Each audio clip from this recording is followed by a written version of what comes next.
Welcome to WestEdge Wednesday. This is so much fun for me, and I hope it is for you too. You are seeing all of the programs from the 2025 WestEdge Design Fair, the 10th edition of the show, on a stage that is presented by Pacific Sales Kitchen and Home, a Best Buy company that was designed by Kim Gordon of Kim Gordon Designs. Just an exquisite job, so much fun, just a great platform, an environment really for us to have these conversations like the next one that you're going to hear, Wellness by Design. What could be more important than that? Sponsored by Sherwin-Williams. So thankful to them for presenting this incredibly important program.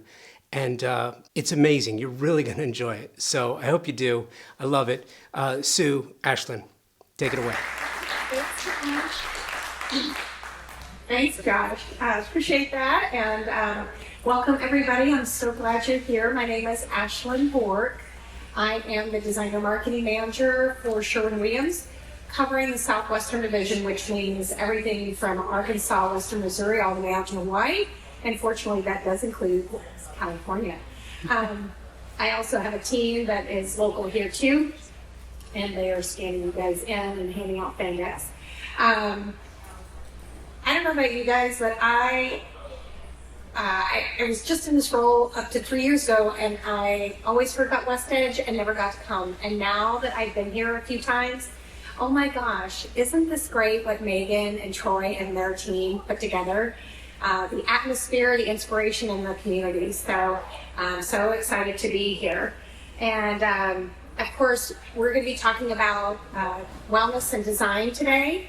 And it's such a relevant topic, I think, for today's, just our mindset today.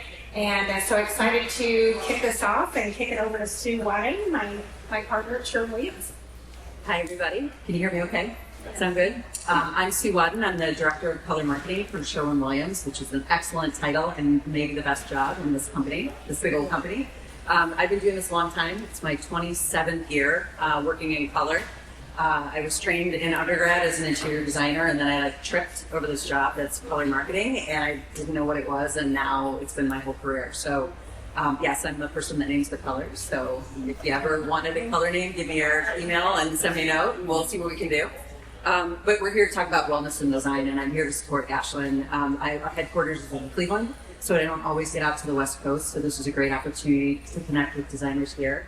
In beautiful and now sunny California, thankfully. Yesterday was crazy. So we just want to talk about what wellness and design means to us. I think there's a lot of conversations going around that we're going to talk to our panelists about. So enough out of me. Julie, you want to start? Talk about who you are and what wellness and design means to you. Yeah. Hi, everyone. Thanks so much for joining us here. So I'm Julee Ireland. I'm an architectural interior designer based here in Santa Monica with projects nationwide. And I have recently gone into focusing on wholly healthy homes. What that means is homes that are good for you. Products that are sustainable, using products with low or zero VOC, and really being conscious about the design. And I'm also the founder of Home Renovation School. And to me, like wellness and design really is how does a space make you feel? It's about the experience and how it makes you feel. And color has a big deal to do with that. Lighting, it's all about lighting to me, natural light and connecting with nature. Hi, my name is Greg Roth. I'm Senior Interior Designer with Home From Build. We're a design build firm here in Los Angeles, and our sister company as well, Carbon Shack, which has a deep focus on sustainability and locally sourced materials. We have product lines and textiles that we're coming out with as well. And we're very excited to be here, so thank you. I am wearing Sherwin-Williams Splashy and Sherwin-Williams Pennywise. And so I just wanted to get that out of the way.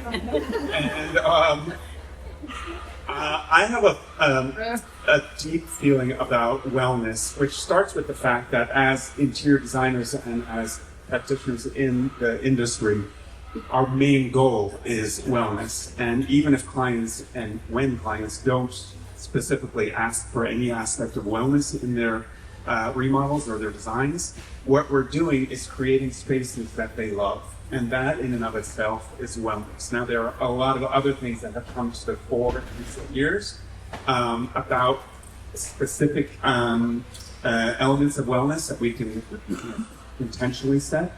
But no matter what we're doing, when a client is happy, that is wellness. I'm Jeanne Chung, and I am an interior designer with Jeanne K. Chung Interiors, and I also own a retail and to the trade showroom, Cozy Style Chic in Pasadena. And what does wellness mean to me? Wellness means it's all about human-centric design. We're designing for humans, not just the spaces. So it's a space that affects your physical, your emotional, and your mental well-being. So that's taking into account, what you see, how you feel, lighting, designing for the senses as well. If you're working with a family, a multi-generational home, taking it into account the human beings and pets that live in that space. Yeah. That's so great. And so you're talking about as you're designing for wellness spaces, like how do you use color in those spaces, Jeanne? Like, how do you apply it, and what are you looking for the color to do for the occupants of that space? So with color, it just depends on what the purpose of that space is.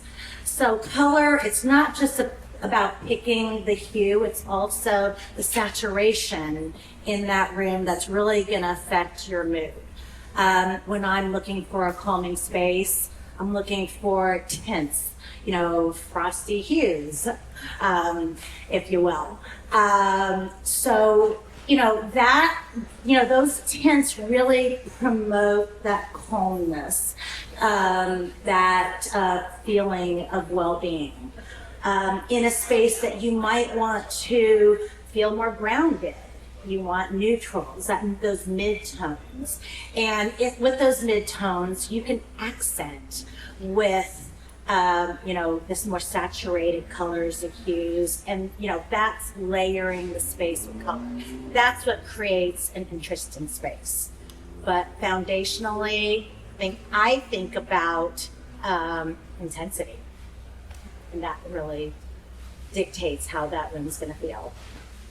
Great, Julie, what do y'all think? Yeah. Well, I definitely agree with what Jeanne was saying. And I also feel that I take cues whenever it makes sense from the clients, right? So not everybody feels the same way about a specific color or colors.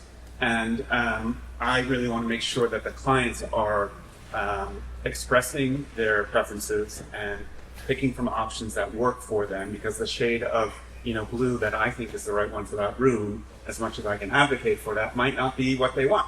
So when the clients have specific ideas about what works for them and what brings calmness and well-being for them, that's where I sort of focus.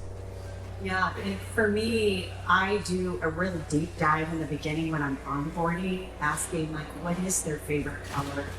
And then I'm actually showing them different colors and asking them the question, how does this make you feel? To help kind of put together the palette, because we are all different. We've had different traumas, different things, and sometimes certain colors can be a trigger to things that aren't good for us, right? So for me personally, I love to really get a deep understanding of what makes them feel good, the color palette, and then, to both of your point, depending on the space and the experience, like what it's designed for. And that's where we're deciding, okay, how vibrant is that color going to be? Is it going to be a softer hue? Is it a space to restore and reset? Or is this a place that we want a little bit more energy, maybe in a gaming space or something? That's great. So you thought Can I answer? Absolutely. So my take on it is a little different. So I want color to work hard for designers and work the right way. So a lot of that is color education. A homeowner might just say on a programming assignment, I love yellow. And oftentimes they'll go to a fan app or a wall of color and they'll pick out a school bus yellow, which never looks good in an interior. So it's about that's the value that a designer brings, and that education on how to look at color, how to find the right saturation and intensity and use it in the space. What designers go crazy about is light, color and light. So things like color constancy or metamerism, those are really, really important concepts for a designer to understand, because if you have the wrong undertone on a neutral and you're in a, we're in Cleveland and it's gray 6 months out of the year, and so colors get really metameric in northern exposure spaces. So a beautiful warm beige can look purple in sort of that shadowed light, and that drives me out of my mind. So I think understanding those nuances and undertones of color are really important to creating the right, like basically color mood, and that's what designers bring. Not like it's different than a homeowner just selecting the color. You guys bring that value.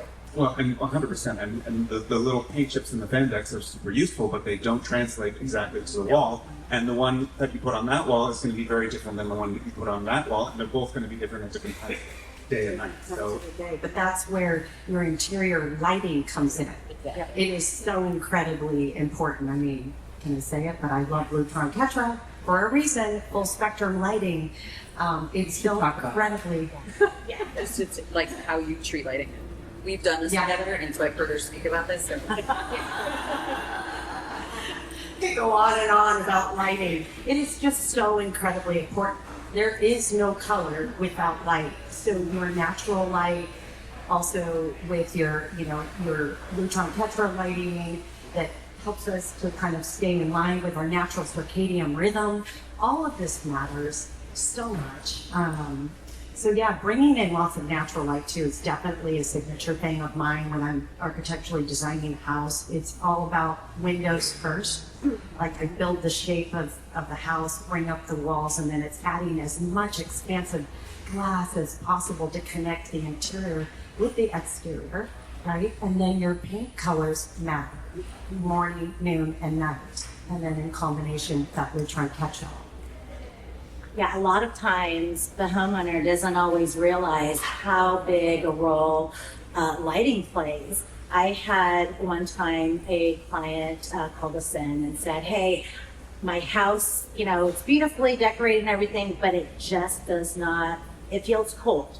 Why does it feel cold? I want to hire you. We went over there, like, you just need to change your light bulbs. These are 5,000 calorie. It looks like a morgue in here. So this is a home. This is a living room. This is not a morgue. We need to dial that down to 2,700. Yeah. I think I worked with that same client. When they mix the color temperatures in one room, Or when they buy the $9.99 Home Depot pack and think those are great LED lights and they should just put those up. Yeah. Absolutely, yeah. No, it can get really tricky, right? Because sometimes it's not a color problem; it's a lighting temperature problem. Yeah. And how are you seeing color, like your clients respond to color, especially post-pandemic in the last 5 years or so? I think clients are taking bigger risks. I think we all are. I think we're back to personalization. We're back to just wanting our environments to feel good and represent who we are. And so I think it's made a really good change for all of us, right? The world's kind of stopped. We had to go inside and really discover what we loved and what surrounded us. And I'm just finding that my clients are very open to more textures and really personalizing their spaces. Like they don't care. Like, I like that sculptural, big, huge light. Maybe it's out of scale, but that's what I want to put in my house. And I'm loving it. I mean, it's really great. I think that social media has had more of an influence than anything that might happen during the pandemic, because you can see daily all kinds of different examples. And it has allowed companies with new products to contact the consumers directly, which wasn't possible before. So we're seeing people who are coming to us and saying, oh, I saw this color, or I saw this product, and they want to try it out. So I think there's a lot more experimenting, and I think there's also more opportunities to move away from a neutral palette and to really embrace color. Yeah, so for us, I've always been a color person, and I think with technology nowadays, that's really helped us convey to our clients how important color is.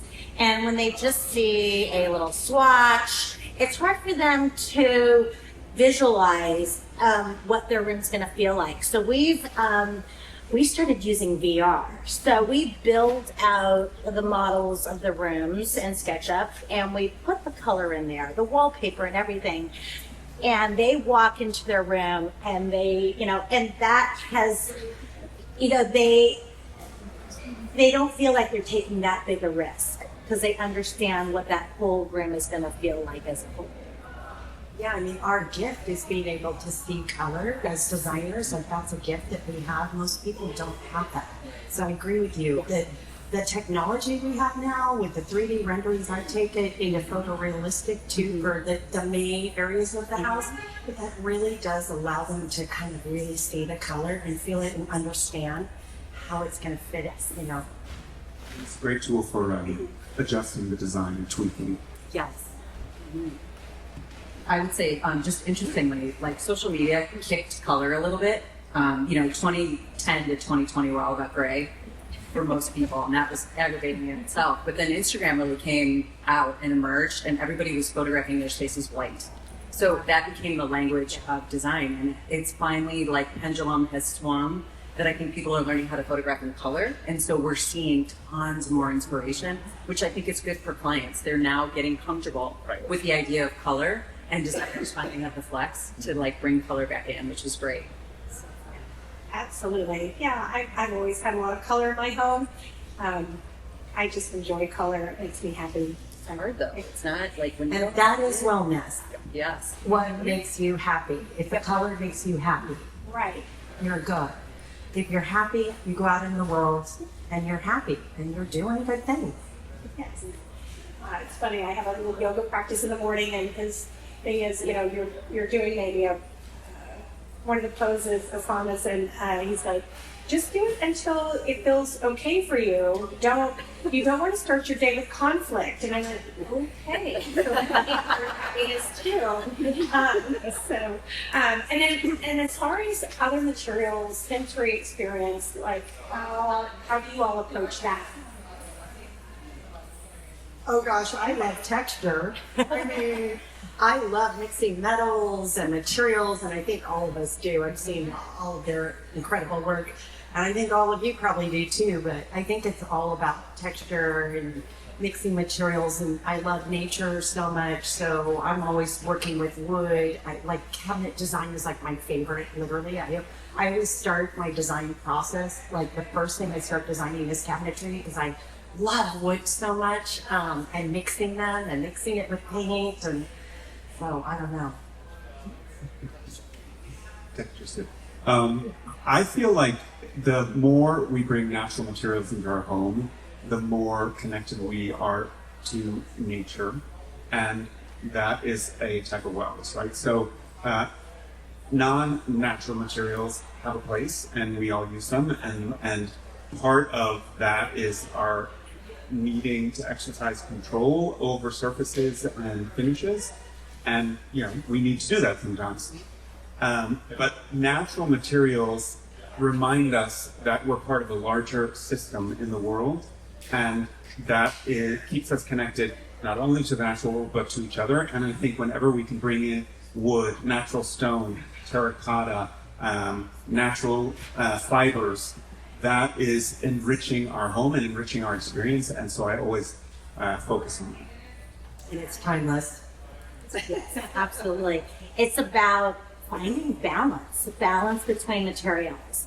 So wood, that's natural, plants, but then taking the exact opposite with the metals and creating that dynamic tension within a room, and that keeps that room interesting. So, the smooth with the lofty textures, scale, proportion, all of that. It's about balance. Yeah. I would just say from like a marketing aspect is we're starting to really investigate like what Generation Alpha is going to be interested in. And, Gen Zers for sure. This is the demographic that's moving up, and how are they going to be inspired on design? And they're digital natives, so they've been looking at their phones their whole lives. They understand that language. So how do you create environments that feel human to them? So it's about experiences. So scent therapy, light therapy, immersive color experiences, almost like treating a home by creating these immersive environments is going to be really important, because they're going to expect to connect that way. So it's not about just creating something beautiful. It's having like a bigger visceral reaction in a space, which again, that's a challenge. I don't necessarily know how to do that yet and do that well without it feeling like a theme park or a hospitality environment. And I think that's maybe part of it too, like creating interiors that feel very hospitality focused might be a thing, or like an entryway or something that is just an interesting topic. Yeah. I know in our forecast, Sue and her team lead our color forecast, and I think combined you guys have over 200 collective years of forecasting, color forecasting, and strategy experience. But we've talked about for a number of years now biophilic design principles, which you kind of alluded to, Brad, and how really that has ceased to be a trend and more of a basis of design, would you say? So how are you using that, and has there ever been a time where you had, you mentioned having a color, but maybe that's not what the client wanted. Have you had to rethink your project strategy to meet the client needs? But also, how does that affect biophilic design principles? I have to think about the first one. It's a good question. It's a big topic. Well, I mean, for me, biophilia and biophilic design it all comes back to that, right? I mean, every design decision that has been made in the history of humankind has some connection to nature, right? So we see ancient carving, we see the first sort of lean-tos were made of branches and leaves, and then the Greeks make columns that sort of with carved leaves on them. That's for a reason. So everything that we do, I think, relates back to nature, and the farther we get from that, the less comfortable it can be, right? And so we don't like sterile hospital rooms and sort of corporate offices because they feel disconnected, right? So whenever we can, and this is, I don't know if this is getting back to the complexity of your question, but in a home, I think it's very important to have comfort and to, again, have that connection to nature. So it can be the materials, it can be a view through a window to a garden, it can be a skylight that brings natural light into the home, it can be a print with, beautiful, flowers or trees on it, or some aspect of nature, even animals.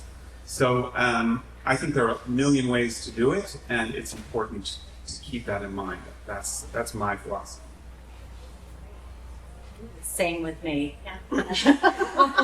Yeah, it's all about bringing nature into the home, whether that's color, texture, materials, or even putting in a nano-wall system where you open up, the house so that the outside becomes part of the home. You're bringing that within the home. Yeah, exactly. And we do a lot of that here in Los Angeles. Yes. It's wonderful. For me, it's just biophilic design has always just been in me. It's through the windows. It's through bringing that natural light in and that placement and being really thoughtful of that. And then, plants and all the stuff, that kind of bringing that on the indoors, natural designing with natural woods and all those elements that through the window just bring that space in. And I think that, especially in Southern Californian areas where you can have actual disappearing of those barriers, you have more opportunities for light, for air, for sound, for smell.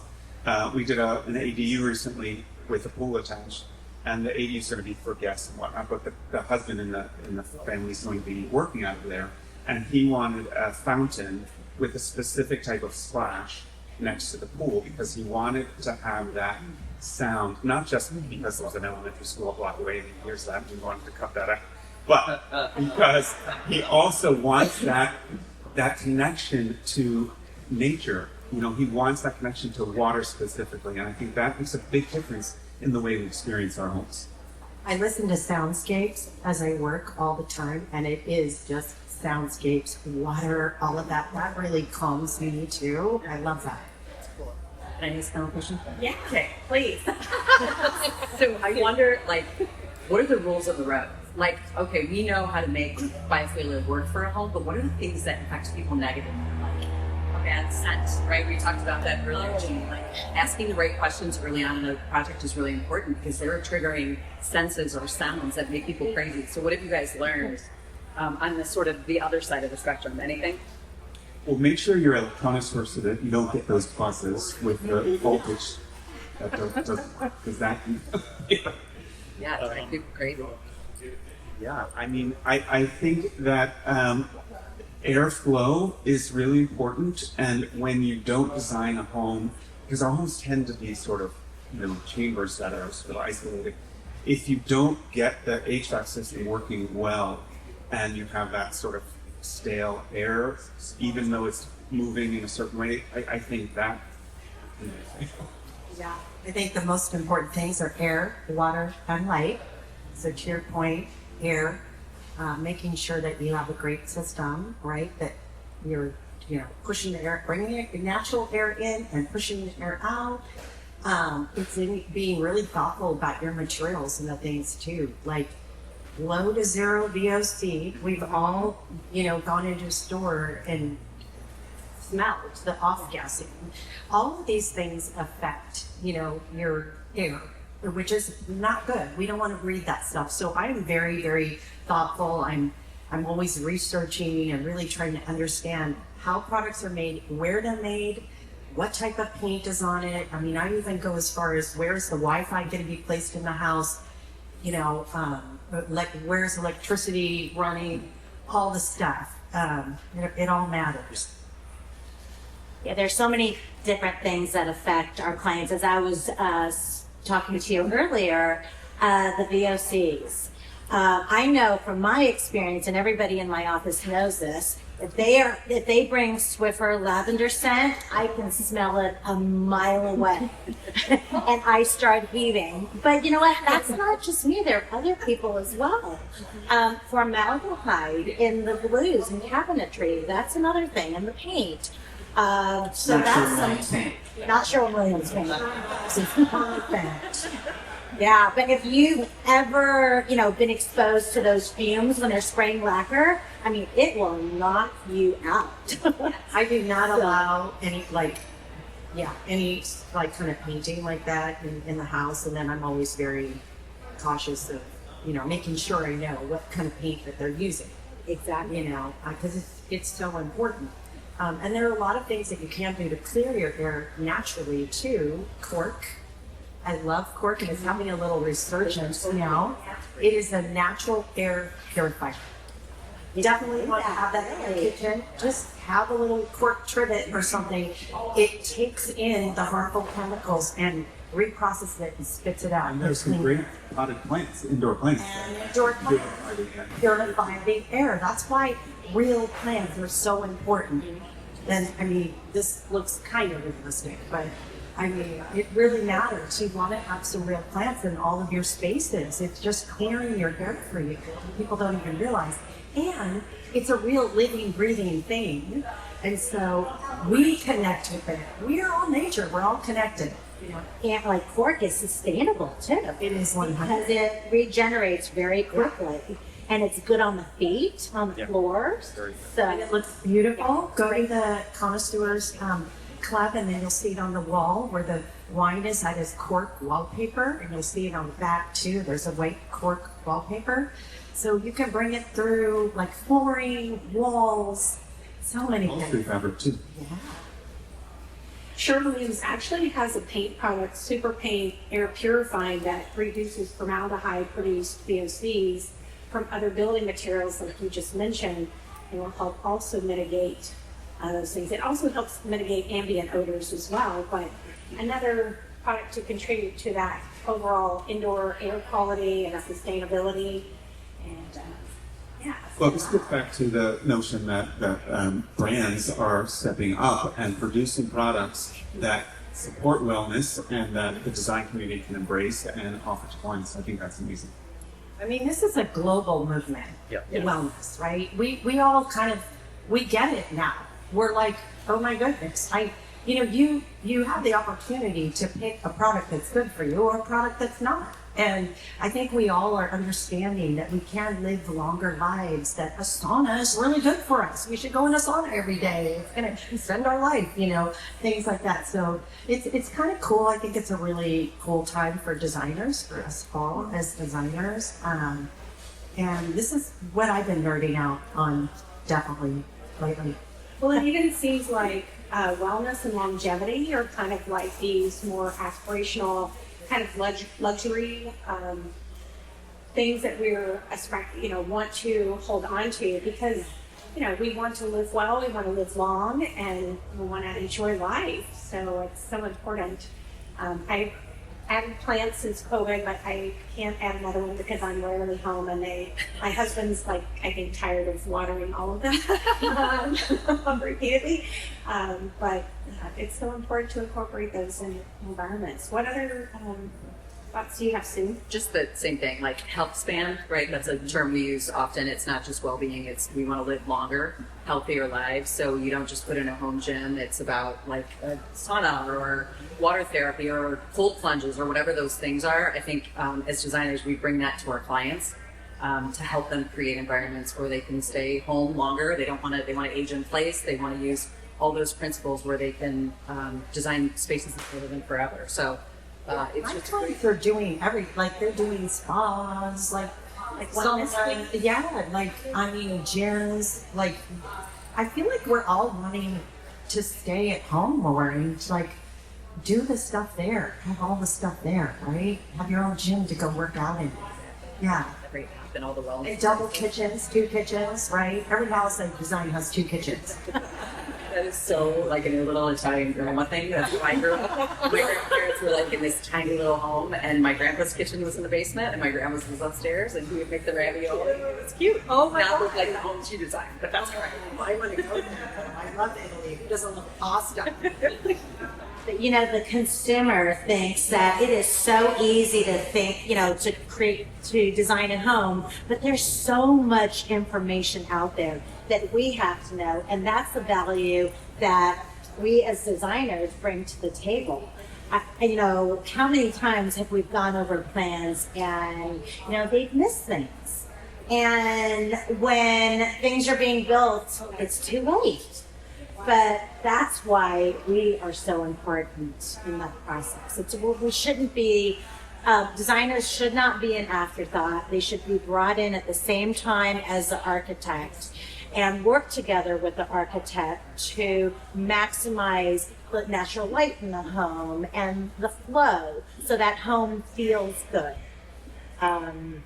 Extra set of eyes and a wealth of information is what we have.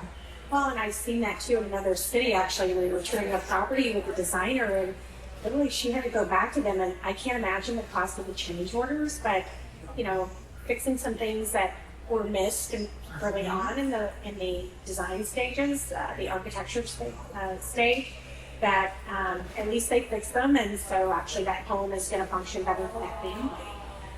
So it's kind of exciting to kind of hear for the designer's point of view and bring that expertise to make this space function well.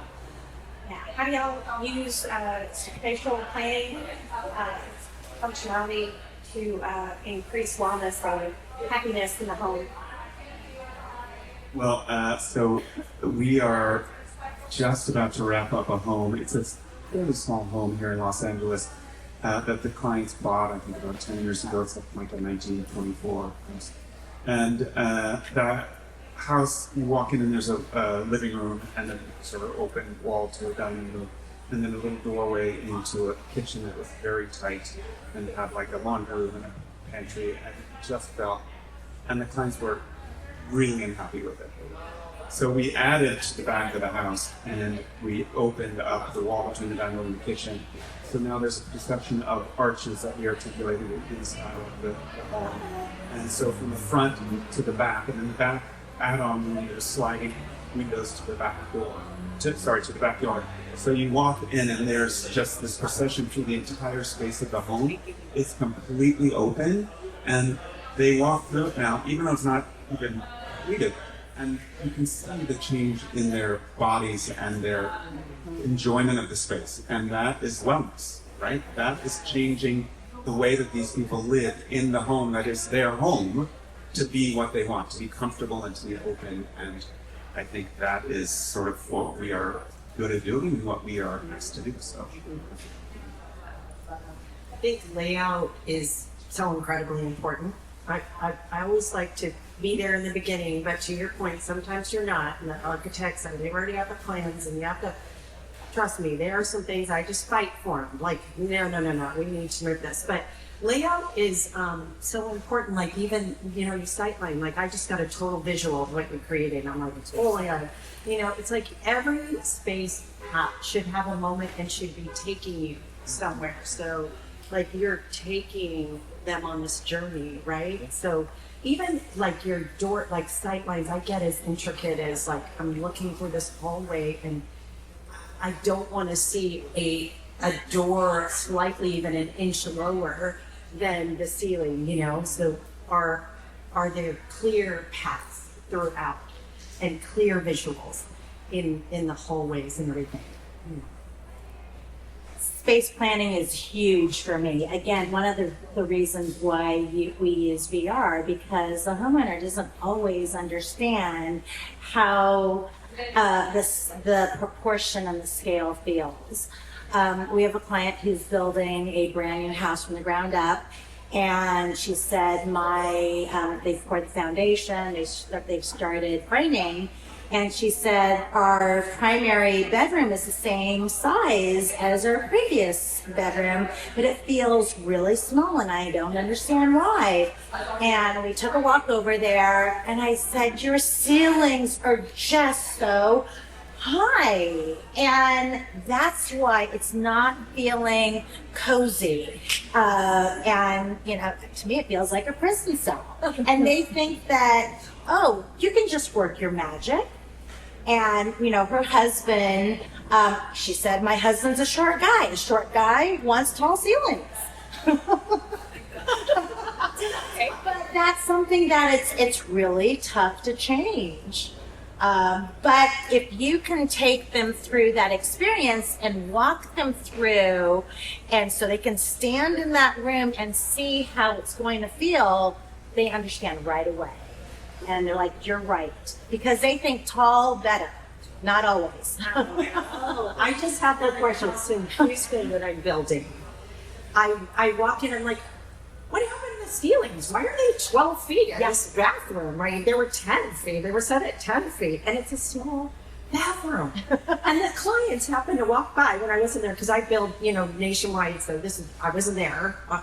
They walked in and they're like, oh, that ceiling's too low. Let's raise it. So they raised it 2 feet. And then I had to go through the whole thing of like going, hold on. Like, this does not work. It just feels weird. It's going to feel so awkward to go in this small secondary bath and have your ceiling. What am I going to do? Bring the tile 12 feet on your shower? So sometimes, it is about educating them, showing them it in 3D so that they really can understand. And then just telling them they don't have a choice. We're lowering the ceiling. Right. And putting that work on the front end, so you're not having to fix mistakes during the process, because that's going to take up more time and money, and who wants to do that? So the more that we can educate our clients that way and let them know, you're hiring us so that we can avoid mistakes and save them money. And that's why we're worth every penny, right? Exactly. We're master problem solvers, though, really, because even though it's on the plans, like I just had something totally built, I'm like, the wall is like 6 inches, like too short. I have a huge built-in with walnut and everything. Are you kidding me? Like, and there's vaulted ceilings, and so we had to like problem solve, figure all that out. I mean, I made it look beautiful, whatever. But it's like, we're problem solvers too. Absolutely. Yes, and therapists. What innovations are you most excited about in the wellness sphere for your clients? Lighting, and you touched upon technology. Yeah, and really incorporating the circadian rhythm and the color temperature throughout the day. So you wake up in the morning, you want a cooler light. But then as you wind down at the end of the day, you want a warm ambient light. Because if you're like, have you ever been in front of your computer at 10 o'clock at night and you can't sleep? It's that blue light. So you need that warm temperature. Yeah. So that's one of the technologies. Circadian lighting just basically means, for anyone who maybe doesn't know, it's just your lighting on your interior follows nature outside your windows. So in the morning, you have brighter light, bright, and then it starts dimming. So you can actually set your lighting with Lutron Ketra to actually be programmed to where you are in the planet, where your house sits, what time of day it is, what day it is, and it will follow that same lighting on your interior. So it helps us wake up, be energized, and now we need to reset to be able to restore and relax and get our sleep and make it do it again the next day with a smile. I have been pretty excited recently about the developments in and technology around fabrics. There are some amazing fabrics that are being woven from kelp, from all kinds of different plant materials, and particularly hemp. We're big advocates of hemp, which is a real workhorse for the home. It is breathable and it is UV resistant, mildew resistant, and takes about, I think 1% of the amount of water to create a pound of hemp as goes into creating a pound of cotton. So we're big advocates for hemp and the technologies that have been advancing the different ways that we can use plant-based fibers in the home. Sorry, that's pretty. We've got bamboo. Beautiful. I would just say that I love the innovation of all these materials, and there's paint technology too. That it is paint; it's a chemical, right? But there's definitely new products that are coming out, that have different base structures and natural pigments. We're kind of excited about, so to be continued on that discussion. But I think we're, like you said earlier, we're as a brand, we're like committed to wellness and sustainability, and that's a different conversation than say 10 years ago. So it's awesome to see. I am very conscious of partnering with brands that have the same vision and philosophy, and I think that is so important too. Like the companies that care about the planet and are committed to sustainability. Those are the products that I love, and to work with, and the brands I want to work with. So, one of the things that we talked about in our color forecast, especially in the last 2 years, is more neuroaesthetics. So, do you want to share a little bit about that, those theories and that science? Sure. So, are you familiar with that terminology, neuroaesthetics, neurodiversity? It's evidence-based design. So, it's essentially how the physiological human response to color and design. And, it's kind of been like a buzzword out in the design space for 25 years or so, but now it's really coming to the forefront. Commercial designers have been focusing on it for a lot of different reasons. Maybe it had different applications like in workplace, but now it's really becoming a core tenet in younger designers coming out of school in residential design. And it's basically how humans respond to color. So we know that, bluer tones are soothing, but what is the actual physiological response on the body? So just that your blood pressure goes down when you're in a blue space. It's a shorter wavelength. Shorter. Can't even remember. Yes. So you need balance, right? As the human eye ages, we tend to see yellow light better and warmer colors. So if you're designing a space that's got multi-generational inhabitants, you need to account for those responses to color. So it's not color psychology, it's different. This is evidence-based design. So there's programs like Johns Hopkins, Harvard, University of Pennsylvania. They're investing in research platforms in design where they're fostering programs, right? Studying the physical and physiological response to color. So I think it's something to keep aware of, maybe educate yourself on a little bit, because to me that's value of a designer to a client. The knowledge that we bring, you can't just pick up on ChatGPT, right? We have a responsibility to our clients and the planet and all the things, and this is just another element of that. So fascinating. There's some writers that are really studying the topic, and I'm fascinated by it. I'm super excited to learn more because we just hosted my mother-in-law who has some dementia. And it was interesting. She's a very vibrant woman, but at the same, and she was an anesthetist nurse, so a very smart lady. And to see her sort of decline, but also kind of some of the anxiety and things that come along with that.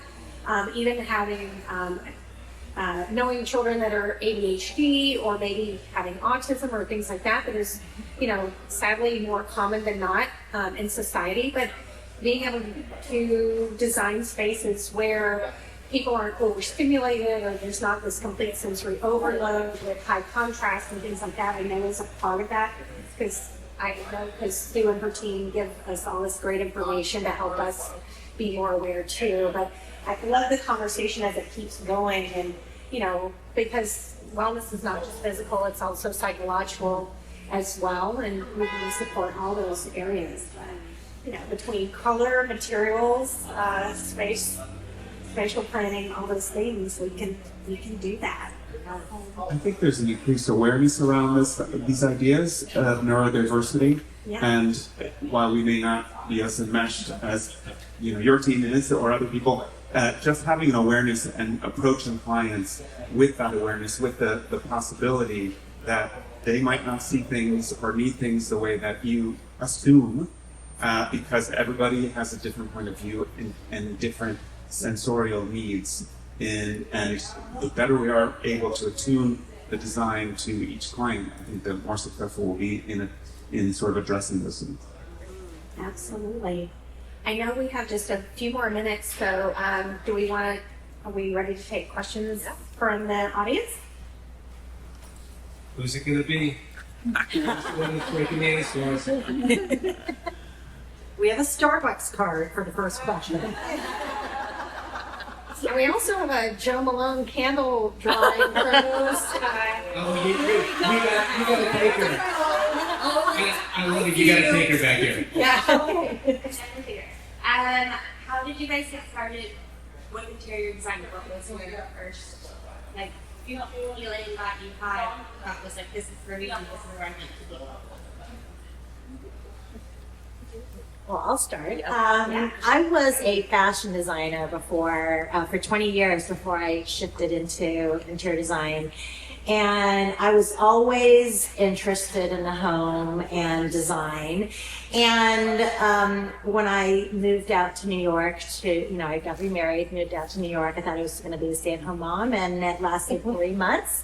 Went back to school because I just wanted to learn more. I had moved into a new house in New Jersey and really wanted to get into design. So I went back to school for it, and it's been a passion ever since. I always tell people I have the same creativity as being a fashion designer, but I don't have that attitude. I am satisfying with one family, one person. It's not different territories. That's tough when you're trying to satisfy different wants and needs.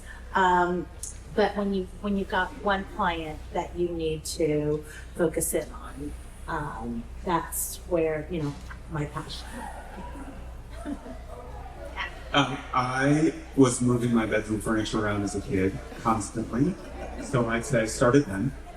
I had a grandmother who had incredible taste and had a home in Miami Beach that, I still keep referring to that in my head because she was super influential.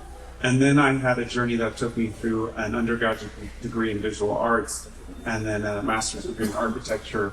And my career I started off doing large-scale commercial projects, hotels and casinos and malls, and it was terrible for me. It was like not being able to interact with the end user clients was just horrible for me. So that led me to homes and residential work, and I've been very, very happy. Well, I like you. I mean, you were moving furniture around, but I was kicking like shoe boxes and crafting homes for Barbie. Okay, so that's where it started with me. And like you, I discovered this the other day with your beautiful renderings you posted on Instagram. You need to go take a look at it. Like they're like a wall worthy. But I started out as a fashion designer too. So I have a degree in fashion design. And how I moved into interior design is I painted wall murals and faux finishes, and I had a business doing that. And I ended up painting a wall mural for someone who was the head of DR Horton and said, hey, you're super talented. Would you ever consider, being like an interior designer, working with art projects? And that's where it all started. That's where I learned how to design, build from the ground up, completely self-taught. And I've been doing it 25 years now, and I love it. And it's it's the right place. It doesn't feel like work. It never feels like work. I love coming to these shows. I love meeting new people, new designers, seeing their work, like becoming friends. Like it's just fun. It's just a wonderful world. Yeah. Me, I call my journey the path not taken. So I was in undergrad and I was going to be a jewelry designer. I was like, I'm doing this. This is great. And then I hated it. I didn't want to be on a bench. It was too much. Then I went into fiber because I thought that'd be cool. And I was like, no, I'm not doing that. That didn't last long. And I ended up in interiors, and it was the right balance of business and design. And then I fell into this marketing role, which I really, really like. So this has worked out for me. I do wish I was like, I dream about being like a house renovator, home flipper someday in my retirement. Let's collab, girl. I would like that. The older I get, I'm like ready to be working with my hands again. Yeah. Not a designer, don't play one on TV. My great grandmother wrapped rooms in Celadon, and she, built brick patios, laid the bricks herself. I think that I built stuff for Barbie and moved furniture around. So I must have been destined for this industry, and I have to say it's the best industry there is. And to your point, when it doesn't feel like work, then you're in the right spot. Yeah. I also had a Barbie dream house that my mom got at a garage sale, and I never played with Barbies. They just redid the interior. I cut my curtains. I literally cut my mom's curtains on the back. She's like, what did you do? I just keep dress and my dress. I changed her clothes and rearranged for her. I never got good grades in school, but I got straight A's when I went to school for interior design. So That's right. We have one over here. Yeah. Oh, yeah. Hi, so thank you. Really nice. So I just also attended the previous section, and it was sustain and recycle. And you were saying that it's so important to combine all the natural, the wood, and so important to have the green plants and coming and getting into your house. So also we know we are in California, but I think everywhere else that it's so important to be environmental friendly and protective. For example, now if you are building a house, you are not allowed basically to put that with the wood. It has to be fire safety and all of that. So how you are going to combine this new reality that is coming to us with what you were just saying about this natural and beautiful stuff that we should be around, for our own mental health. I think the answer is creativity and creative thinking, right? So we need to adjust the way that we think about home building and the environments that we live in and the landscape that we're living in. And the industry is stepping up in a lot of ways to create products that are more resistant and reusable in a lot of ways. So we have to explore those as designers and embrace them in ways that work for both us and the client. And I don't have a specific answer for that other than there's a learning curve for all of us in this day and age when things are changing. And the more that we're able during that process of learning to keep in mind the importance of natural materials and connection to nature, I think the better we'll all be. It's about education. It's just about really understanding materials. And that's why these shows are so important, I feel like, too. I go to many shows because that's where I'm discovering stuff and I'm able to ask questions and learn like how this product. So the more knowledge you have on materials, the better designer that you actually are and that you can be. So I think that that's so important. And also depends on where you're building the house and just really understanding what are the constraints for that particular, city or state or that type of stuff. So there's a lot of studying. There's a lot of An important aspect of that is to ask the questions like you were saying, and don't necessarily take the first answer as the right answer, because a lot of branding, no offense to branding people, but sometimes the branding is a little bit of greenwashing. And if you really care about it, dig in and find out actually where does that come from, what chemicals are being used, where is it sourced, how is it produced, and those important questions to know as part of the learning curve. Yeah, and I love to go to the factories too. I love going and seeing the factory and meeting the people on the brand and just understanding how things are made. If you guys have never been to Corey, you need to go. I'm telling you, that is an extraordinary to really understand why this piece of marble costs what it costs when it gets here. If you just understand the process it goes through, how many hands that touch it, it's incredible, and it's an incredible experience. So I recommend everyone go to Italy as soon as possible. We said so. Yeah, go. Education and storytelling. Yeah, storytelling has become really important in what we do.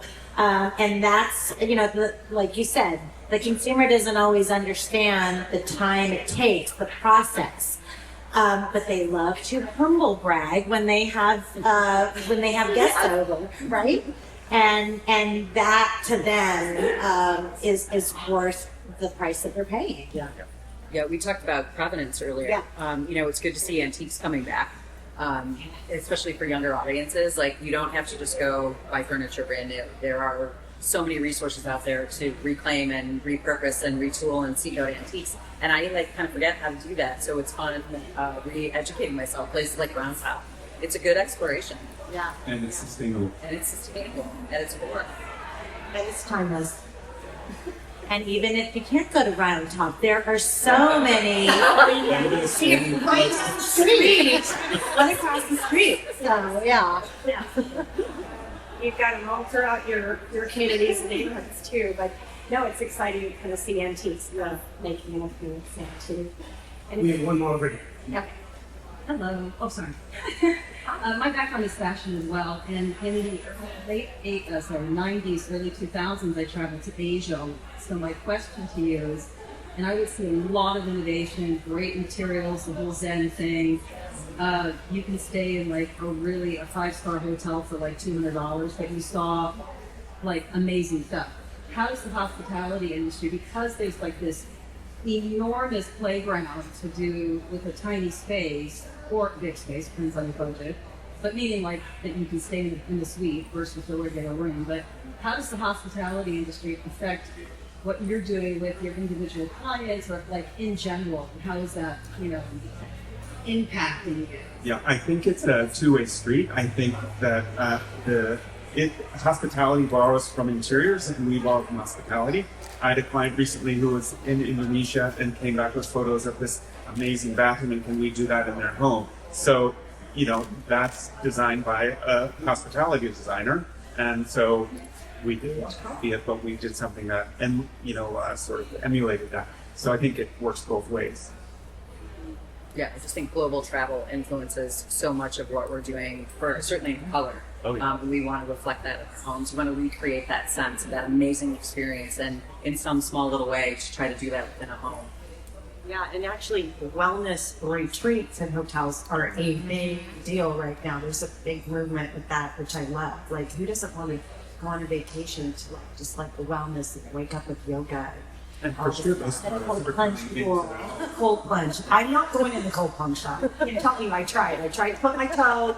Never happened. Just letting you know. You just got to do it. You guys have it. You just got to get it. Well, Josh has given me the sign, but I this What will sign is signal that? to say I sign like your time's up. Anyway, but you guys have been. I think you're going to be amazing. This exceeded my expectations, and so thank you all for having this great conversation. Thank you. So, thank you. Yeah, I was gonna say a little bit of love for this panel. You guys, what a great job. I love that.